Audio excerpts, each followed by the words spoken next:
Joining me right now, real estate consultant Peter Murphy. His company is called Home Encounter, a real estate brokerage firm, among other things. Peter, you're glad to have you with us. All right. Thank you. Here's what we talk about these numbers, and the forecast looks good, but there's such a dichotomy. We've got two sets of numbers going here. Forecast, yeah, maybe good, but we still got all the negative numbers of home values, et cetera, et cetera. Where's the disconnect here? Well, it's pretty pronounced, really. I mean, we have this great good news that pending home sales are up in the fourth quarter of the year. But we have at the same time, we've got bad news with existing home sales down considerably, home prices way down. So a lot of indicators are pointing down. One good indicator is pointing up, and you've got the Association of Realtors grabbing a hold of that and waving a flag of victory. I think that's not entirely objective. Okay, is real estate cyclical? Because the economy is cyclical, and here's what you got people saying. Well, regardless of what happened with the tax cuts, the economy is eventually going to recover, whether it's a 2-year cycle or 4-year cycle. There's going to be this, in quotes, cycle.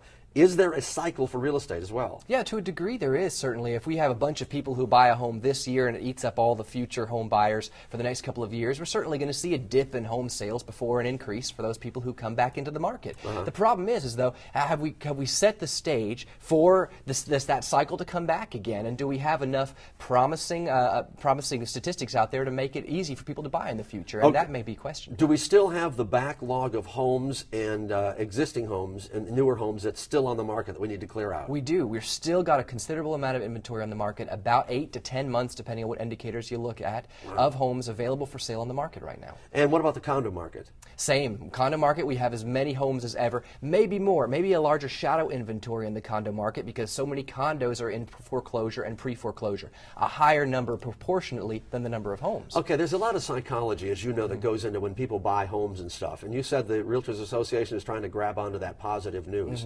So if you're the guy out there or the gal out there wondering what to do with a home, what do you do? Whose news do you grab onto? Well, you've got to, I think, go with your gut right now. There's so much different news out there. And I think the most important indicator is that prices are still falling. And as long as prices are falling, we have not reached a bottom, no matter how you want to look at the numbers. If prices are declining, then it's not a good decision to run out there and buy a home today. It's going to be worth less a few months from now. Not a good financial decision.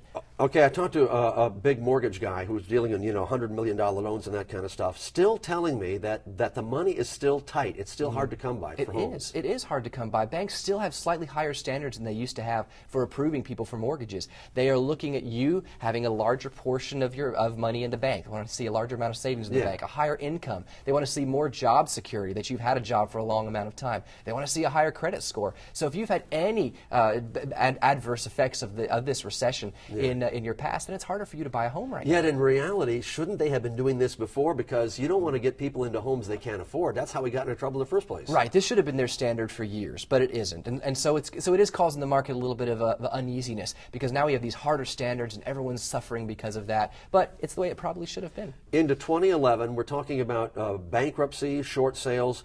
Do those all have to be cleared before the books before we're going to see some real progress? Or can you have dual growth? Yeah, you can have some dual growth, but the problem is that the foreclosures and short sales are such a large portion of the market. They're more than half of the market still. Still more than half. So we've got to see that come down a little bit before we can really see recovery. It's got to come down because if that grows to be a larger portion of the market, then any recovery will be well beyond the end of 2011. And yet over in Hillsborough County, just off of Martin Luther King, I saw another huge development.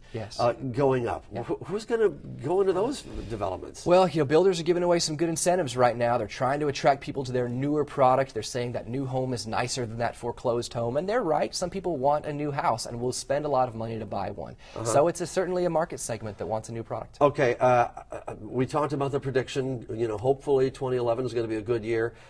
Is there anything looming out there that could really throw a wrench into all of this? A couple of things. If we don't have recovery in the job sector, that certainly could hurt us. People can't afford homes if they don't have jobs. Also, if we hear more grumblings from Washington about the removal of this the interest deduction on home mortgages, that could really slow the home buyer purchase down. Isn't that kind of like the holy grail, though? Who's going to be crazy enough to touch that? Well, they're desperate times right now, and people are looking at all kinds of ways to cut the deficit, and that's one that they're bantering around a lot. They should not banter it about because it removes any incentive to buy a home, but they're talking about it. Well, and who was talking about it specifically was the Deficit Reduction Committee. That's right. Of course, yes. they made some other, kind of predictions. They did. But, aren't the realtors one of the largest lobby groups in the country, too? I mean, They're big. Not as good as trial lawyers. Of course not. Of course not. They're certainly big right now. But the fact remains, we've got to find some way to reduce the deficit, and that's what Washington's thinking about right now. And a big way to do that is through the removal of that interest deduction. They're considering it. Whether it will happen or not remains to be seen. But it is one of those things that could slow the recovery of the market if it's talked about too much. Now, in the Bay Area, you drive around here, one of the things that you still see a lot of, and I've got a son-in-law who's an architect who reminds me of this,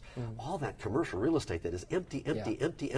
Yeah, it does say something about the long-term recovery of a local housing market. What that says is that you've got the commercial entities who invested a lot of money here locally, and they're probably not going to invest locally for a long time until that product's dried up. Yeah. And that's going to do some things. That means jobs are not going to be as prominent. That means the tax revenues are not going to be as substantial from those localities. So certainly, as long as we have a lot of vacancy in the commercial sector, we're not going to see a robust recovery in the market as a whole. So does it affect the economy as much as the housing market recovery? Or, I mean, you obviously have to have both. Which comes first, the housing market or the commercial side? Well, the housing and I heard market, this argued a lot. Well, I think the housing market has to come first because the commercial people develop based upon the number of households or the number of rooftops in a certain area. They want to see houses with people in them. So we need to see people moving into these homes and a recovery of the residential sector before the commercial will come and support that. Okay, so I have to ask you this every time, and not that anybody really knows. Right. Give me your prediction when you think we'll be hitting the bottom. I mean, can you even predict that?